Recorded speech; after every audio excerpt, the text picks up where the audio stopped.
Automédication to komela kisi na bozangi etinda ya munganga ya nkisi to munganga ya maladi ekomi kosalama mingi pona kozanga koyeba ya bayimboka ebele mingi na likambo liye litali makama makoki komemela bango.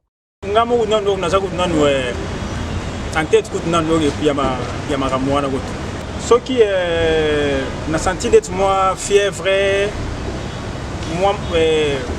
moi bolembu moko boye mamuna bola oh nena yoki boye seke peut-être moi malaria moi typhoïde donc ngamona na inde na pharmacie na miso meli kisi na meli. Je me rappelle une fois na utaki musala akina ndaku na yoki mo mutu pasi ngamona na lobi eloko salinga ekozala peut-être malaria na la pharmacie à ce moment à Bicap comme d'habitude na meli.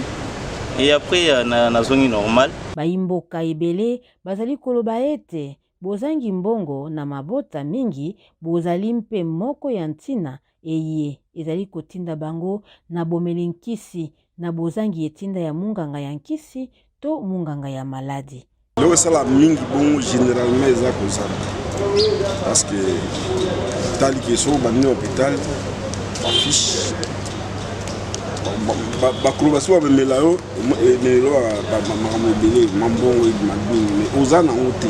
Conjoncture ya mboka Congo na biso do eza mpena mabe makasa des fois so okebo na pharmacie nani na centre de santé mo quelconque omona ke avant nanu ya kosala kutu nanu examen omona ke bazo soki oteno somba fiche boye sur 5 000 6 000.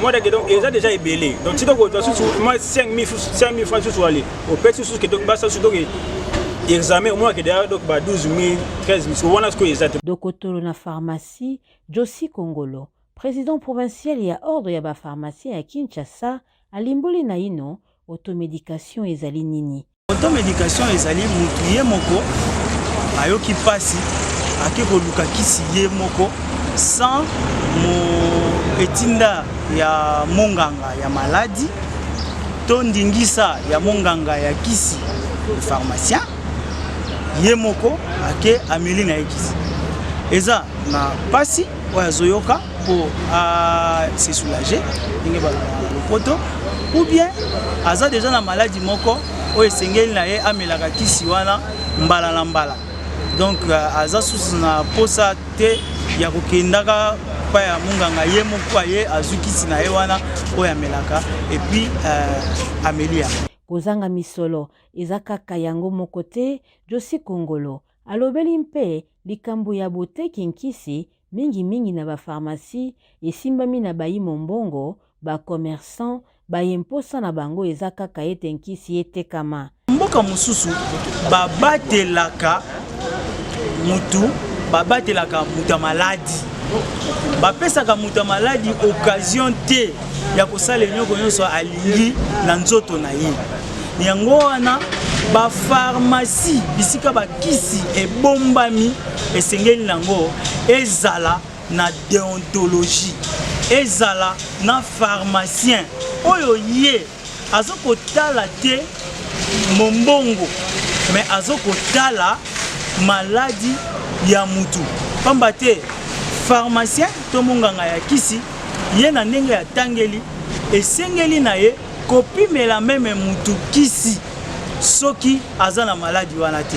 Kasi po mutu azala na makasi wana ya kopimela mutu kisi po etapesa ye mbongo esengeli na ye azala na ebele ya déontologie oyo tokoki koloba bolingo ya mosala oyo azosala pona bolamu ya bapatient. Na niveau ya badepo bazopesa kisi na mutu nyonso to bamoni pona lokoso ya mbongo ezosala peke maladi tanga kokende na esika oyo bakomi pharmacie azokanisa ete eza autorisé malor eza nango autorisé te na mbula matali akoti kisi nyonso tu akosenga bakopesa ye po bango posa na bango eza bazwa mbongo po pona bango ezali commerce. Munganga kisi asengi bongo na mbula matari kozwa penza mikano misengeli mpona kobikisa bomoi na bato na likambo litali automédication pe kolandela circuit ya nkisi mpo kuna mpe mwa mobulu mozali mingi. Nathalie Sekaburo Simurabiye pour na VOA Afrique, Kinshasa.